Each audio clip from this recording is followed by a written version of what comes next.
The agitating students of Bangladesh University of Engineering and Technology, BUET, vandalized at least 15 vehicles and set fire to a bus in the capital on Thursday, protesting the death of a fellow student in a road accident. The victim was identified as Khondokar Khan Jahan, a first-year student of Department of Mechanical Engineering of the university who hailed from Gopalganj.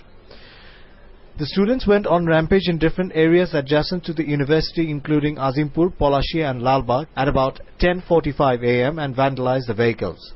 An eyewitness said the passenger bus of Winner Poribohon ran over Khan Jahan when its driver were driving in reverse in front of Eden Girls College at Azimpur at about 8 a.m.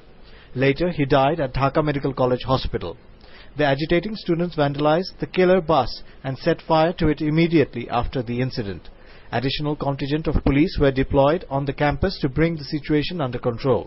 Police সব সময় তৎপর, তারপরও উত্তেজিত ছাত্ররা যখন হঠাৎ একদিকে move করে সামনে একটা গাড়ি পায়, যখন ভেঙে দেয়, তখন তাৎক্ষণিকভাবে সব জায়গাতে পুলিশের কিন্তু প্রিভেন্ট করা সম্ভব হয় না। বাট পুলিশ আমরা তৎপর আছে, আমরা যেদিকে গাড়ি আসার সম্ভাবনা আছে বা যেদিকে ওদের মুভ করার সম্ভাবনা আছে সেদিকে কিন্তু আমরা মোটামুটি অ্যাটেনশন আছে। Vehicular movement remained suspended in these areas for several hours in the wake of the violence.